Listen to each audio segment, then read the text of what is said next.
হিংসার আগুন জ্বালিয়ে দিয়েছে আমার ভালোবাসাকে প্রত্যাখ্যান করে ওই শয়তানি রাবিয়াকে বিবাহ করেছে ভেবেছে সুখী হবে না আমি যখন সুখী হতে পারিনি তাদেরকেও আমি কিছুতে সুখী হতে দেব না তাদের সুখের সংসার যদি আমি ভেঙে দিতে না পারি তাহলে আমার নাম বিধাই ছাড়া লুচ্চাহান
आज আবার এই কণ্ঠের গান কে কে তুমি আমি ঢাকা শমশের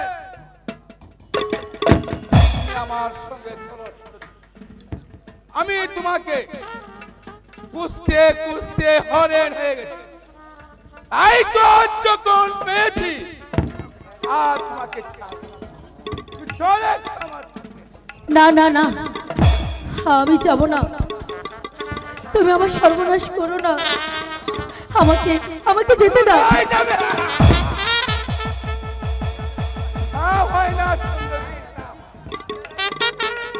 তুমি আমার সঙ্গে হাতে ধরি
যেতে দাও সেনা। না না সুন্দরী, তুমি আমার কাছে চলে এসো। না আমি যাব না, চলে এসো আমার সঙ্গে। আমাকে যাব না। চলে এসো। না না শমশের, না না না, চলে এসো আমার সঙ্গে। আমি আমি হাত জোর করে অনুরোধ করছি, আমার আমার গর্ভের সন্তানের কসম দিচ্ছি, অন্তরে দই দিয়ে আমার হাত থেকে বাঁচতে পারবে না সুন্দরী। চলে এসো আমার সঙ্গে। চলে এসো। কে কোথায় আছে আমাকে বাঁচা।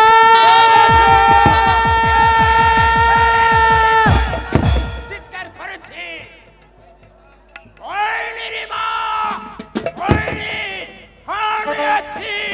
ওই, দূর হয়ে যাবে নাকি? এরে তুই দুষ্কর্মার বাচ্চা, নারীর ইজ্জত দিতে চাও? আমি তোকে কত করে খাই। হুঁশিয়ার! আসলে বহুত করে বলছি। আমার মনে আছে, আমাকে খতম করিবে। তবে আরে দুষ্কর্মার বাচ্চা,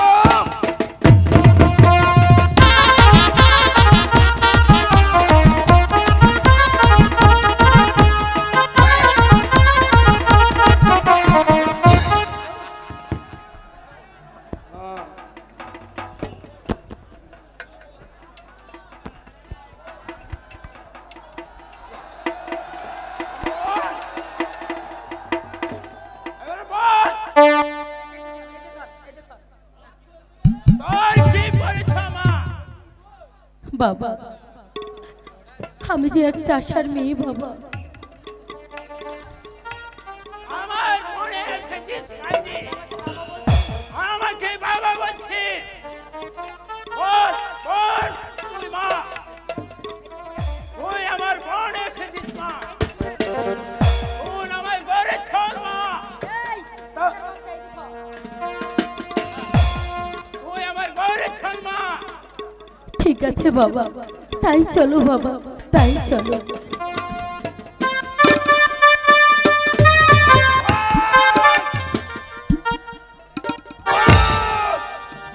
হাতি, অনেক খেয়েছি, কিন্তু আমার খিদা মেটেনি।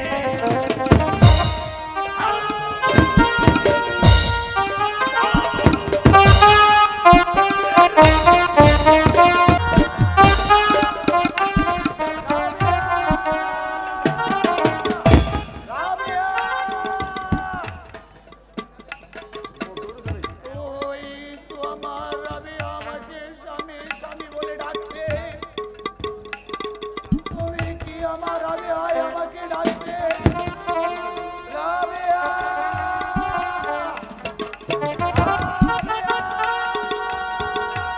এই তো জনাব। আমার আমার রাবিয়া, না জনাব, আমি নূরজাহান। নূরজাহান, হ্যাঁ আমি নূরজাহান। তুমি এখানে কেন এসেছো নূরজাহান? আমি আমি যে আপনাকে খুব ভালোবাসি। না না নূরজাহান, তা কখনো হতে পারে না নূরজাহান। নারীর জাত হচ্ছে চলনাময়ী, কলঙ্কিনী, রাবিয়াই তার জ্বলন্ত প্রমাণ। তুমি তুমি এখান থেকে চলে যাও নূরজাহান। তুমি তুমি তুমি চলে যাও, চলে যাও।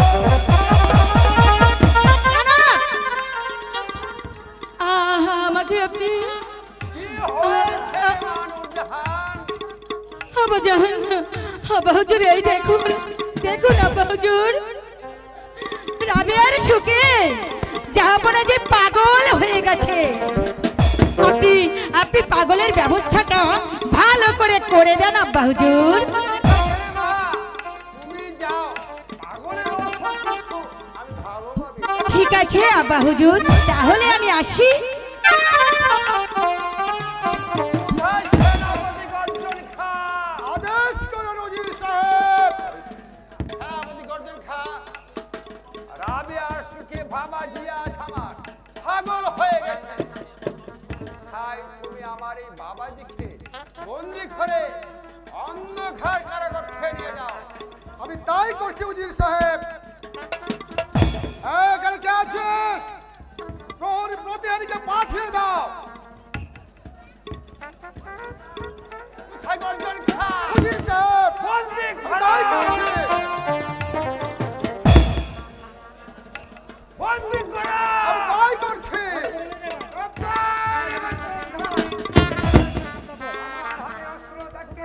কারো সাধ্য নয় আমার কাহাবলাকে বন্দি করতে। হ্যাঁ, আমি এসেছি তোমাদের মতো বেঈমানদের হাত থেকে আমার কাহাবলাকে বন্দি করতে। চলে এসো, করতে হবে আমি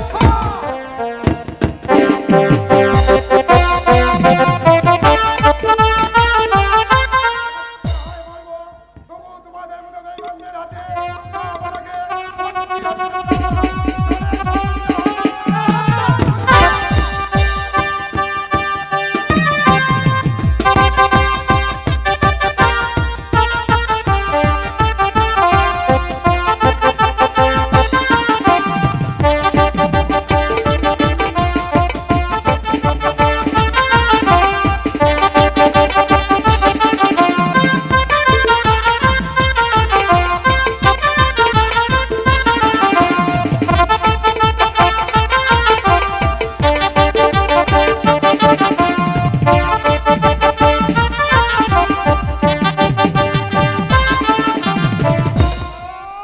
এবার তোকে কেন থাকা ঘরে মারাই দিচ্ছ?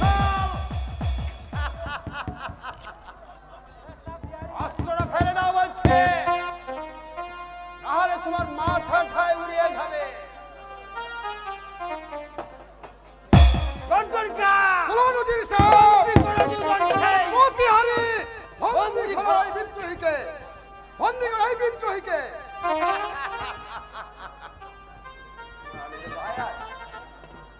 চলে আসুন, চলে আসো হামিদ খা। যাচ্ছি গজনকা, যাবার সময় বলে যাচ্ছি।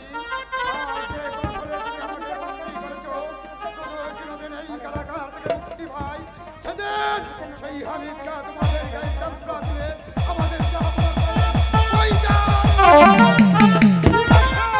সেই দিনের অপেক্ষায় বসে থাকো গে। এবার চলুন, এবার চলুন যাবো না। আমি যাচ্ছি গর্জন খা। তবে তুমি একটি কথা মনে রেখো গর্জন খা। আমি তোমাকে রাস্তা থেকে কুড়িয়ে এনে সৈনিকের মুক্তি দিয়েছিলাম। আজ তারই বিনিময়ে তুমি আমার হাতে তুলে দিয়েছো তুমি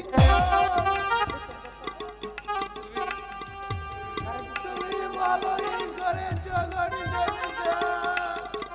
তুমি ভালোই তাই ছয় কারাগারে বসে বসে দিন গুনতে দেখো।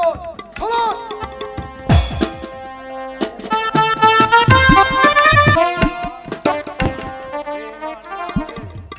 জন্মদাতার পিতার কথা ভুলে যেতে পারে, কিন্তু আজও যে আমি তারে বলতে পারিনি। বারবার মেয়েটার কথা মনে করে আমি যাব তাজপুরে নবাব মহলে। আমার মা এখন তাজপুরের গেল। আমি যে তার হতভাগ্য পিতা, সে কথা আমি কাউকে বলবো না। আমি যাবই তাজপুরে। আপনি তাজপুরে যাবেন? আমি আসাম না, রাবিয়ার বাবা। ও, আপনি আমাদের নবাবের শ্বশুর, তাই না? আসান কেন? হ্যাঁ, কিন্তু তুমি কে? আরে আমি আপনি আমাকে চিনতে পারছেন না? আমি জাহাপড়ার খাস বান্দা তুর্কিটা। আমি আপনার কাছে এসেছিলাম। বলো বলো তুর্কিকা, কেমন আছে আমার মা রাবিয়া? এটা কি আমার কথা ভুলে গেছে? বেঈমান, সবই বেঈমান। নইলে কন্যা হয়ে পিতার কথা ভুলে যেতে পারে। আরে না, সে ভুলবে কেন?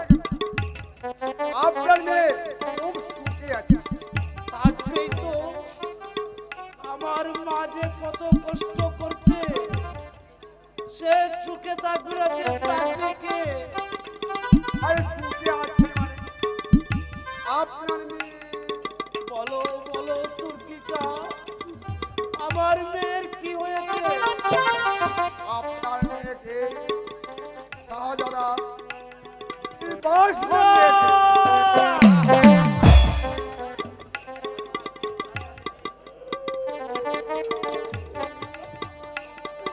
আমার প্রেম প্রাসাদে নেই, তবে কোথায় আছে, কোথায় আছে আমার মা রাবিয়া? বিদ্যায় সন্দেহ যাওয়া পড়া আপনার থেকে বড় মাস।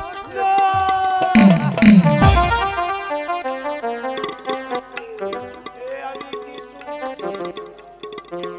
শাহজাদা তারেক আমার মেয়েকে নির্বাচন দিয়েছে? হ্যাঁ, না, না, জানি না আমার মেয়ে কত কষ্ট করছে। ওই তো দেখা যাচ্ছে রাবি আমাকে বাবা বলে ডাকছে। দাঁড়াবো, আমি আসছি। রাবিয়া, রাবিয়া। দোষ পালা। আমি আবার এসব কথা বলতে গেলাম কেন? আর এখন যে মুখটা পাগলের মতন ফুটে গেল। আমি তো সে যে রাবিয়ার বাবা, আমিও যাই দেখি রাবিয়াকে কোথাও খুঁজে পাই কিনা। দোয়া করবে সবাই।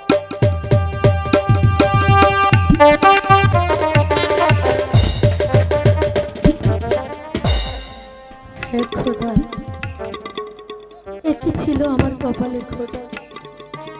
তাজপুরের বেগম হয়ে বিনা দোষে স্বামী আমাকে নির্বাসন দিয়েছে। তার জন্যই তাই তো আমার নয়নের মনে সাফিয়াকে নিয়ে এই সাঁওতাল পল্লীতে আমরা এখন বসবাস করছি। জানি না গো খোদা, আমার ভাগ্যে কি আছে।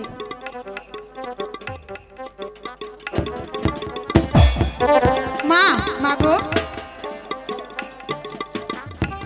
সাফিয়া, আজ আমি সাঁওতাল পল্লীতে শিকার করতে যাব। না রে মা সাফিয়া, পল্লীতে কত বাঘ ভাল্লুক আছে, তোর ওখানে যেতে নেই। না মা, আমি শিকার করতে যাবই।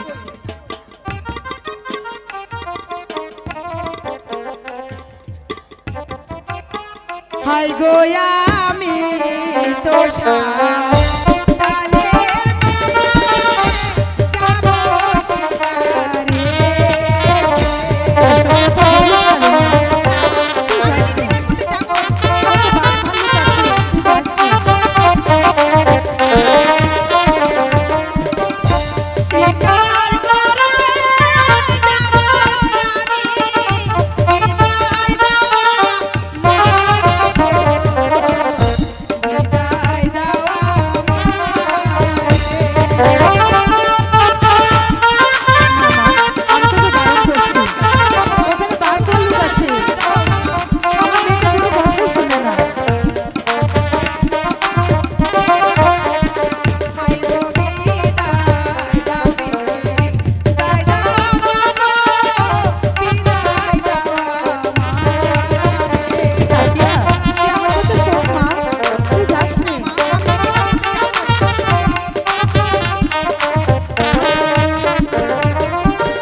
ঠিক আছে মা, তুই যখন আমার কথা শুনছিস না, তখন তোমার দাদু ভাই আসো, তারপর তোমার দাদু ভাইকে নিয়ে তারপর তুমি শিকারে যাবে।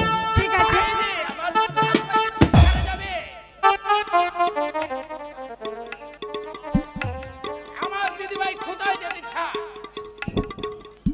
সামিয়া ওই সাঁওতাল পল্লীতে শিকারে যেতে চাই বাবা।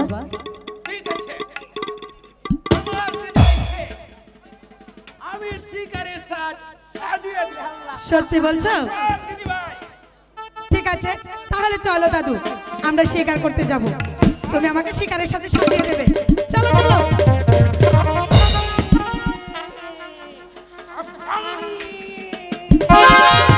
পাগলি মেয়ে আমার, ও নাকি যাবে শিকার করতে। হে খোদা, তুমি আমার সাফিয়া শোয়াই থেকো খোদা, সাফিয়া শোয়াই থেকো।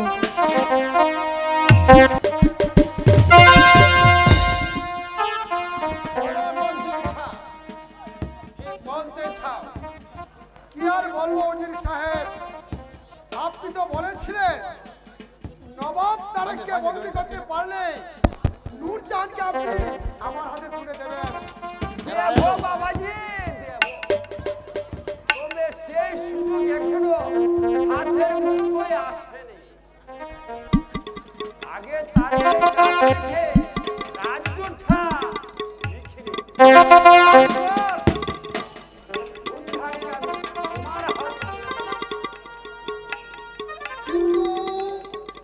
কিন্তু মেহরবানি করলে নবাব তারেককে যেমন ভাবে বন্দী করেছি ঠিক তেমনি ভাবেও বন্দী করবো। আমি জানি বাবাজি, তাই তো তোমার সাথে আমি বেইমানি করব না। কারণ আমিও হলাম খানদানি মুসলমান, আর খানদানি মুসলমান কোনোদিন বেইমানি করতে পারে না। ব্যাস, তাহলে চলুন তাড়াতাড়ি গিয়ে রাজ্যটাকে লিখে নে। চলুন। তাই চলো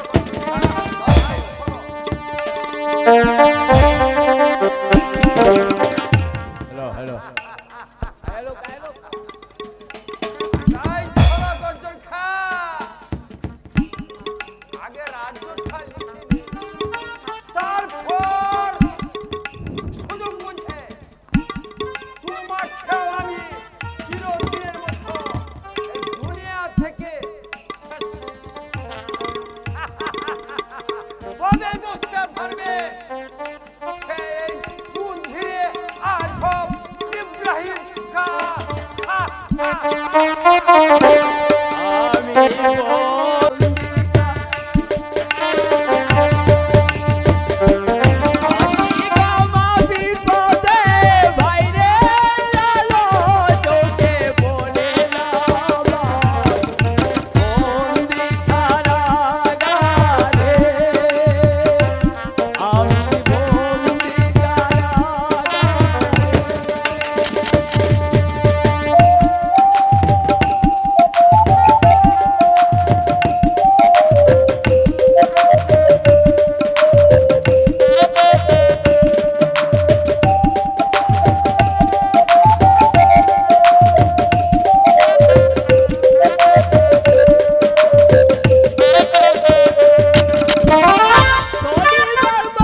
বলুন কি সেই সত্য?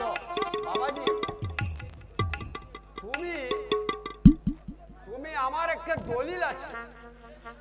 কিসের কিসের সেই দলে? আপনি এই দলিলে সই করবেন না। সে কি বাবাজি, এই হামিদ খার কোথায়? তুমি কি মুক্তি চাও না? না আরে বেঈমান, এই দলিলে সই দিয়ে এই তাজপুরে বসা ফাঁসিকে আমি চিরদিনের মতো কাঙ্গাল করে দিতে পারি না। আমি মুক্তি চাই না, আমি বাঁচতে চাই না। এমন করে যে সই আদায় করতে হয় তা কিন্তু আমার ভালো করে জানা আছে। কোথায় সেনাপতি গর্জন খান? আদেশ করুন উজির সাহেব। গর্জন খান, নবাব তারেক এই দলিলে সই দেবেন। তাই তোমার এই চাবুকের ধারায় না লাগাও চাবুক। না বলুন না করতে বলুন জাহাপনা, না এই দলিলে সই দেবেন কিনা? না, আমার জীবন থাকতে আমি এই দলিলে কোনোদিন সই দেব না, দেব না, দেব না। গর্জন খান, আদেশ করুন উজির সাহেব। লাগাও। তাহলে তাহলে সহ্য করুন আমার এই চাবুকের ঘা।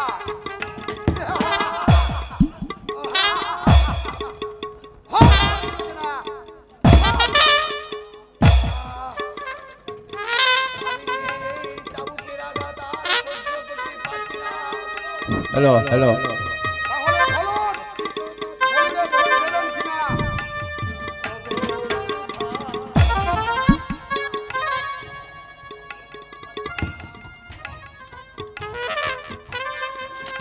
আমি যে আর সইতে পারছি না। আজ রে আলো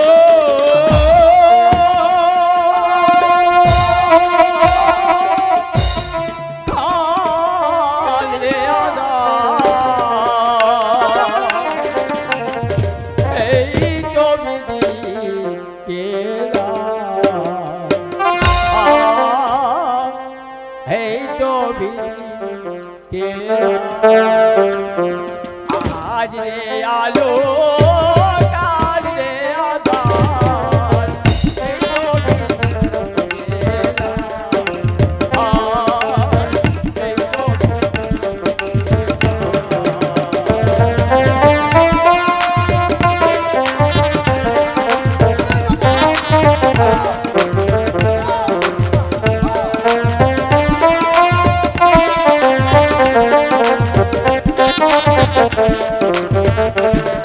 এই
তাই করছি উজির সাহেব।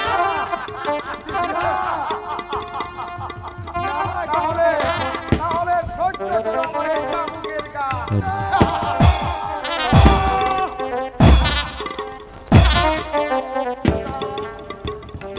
তুমি আমাকে সহ্য করার শক্তি দাও না। বলো উজির সাহেব, আমি তাই করছি।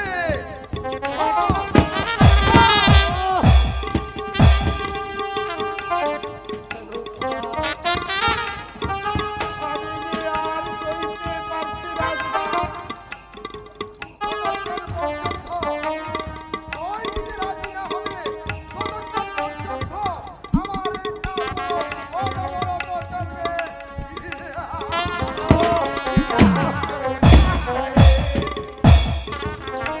আমি নবাব হয়ে আপনাকে অনুরোধ করছি।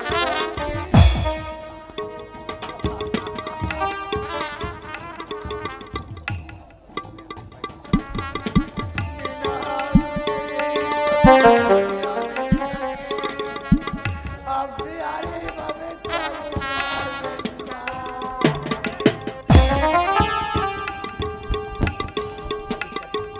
এই হামিদকে আপনারা মুক্ত দিয়ে আপনার কথা আমি রাখলাম। গর্জন খা, উজির সাহেব, আমি থাকে এখান থেকে নিয়ে যাও। আমি যাব না। আমার সম্রাটকে আমি একা রেখে আমি তুমি সমতাম না। রঞ্জন, গর্জন খা।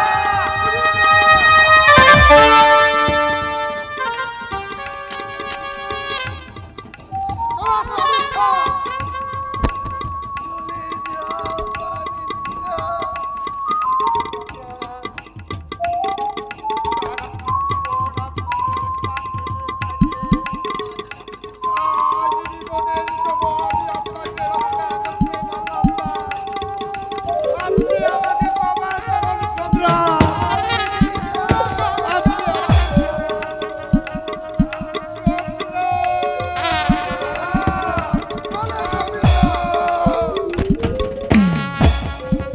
বাবাজি, আমি তোমাকে মুক্তি দেব।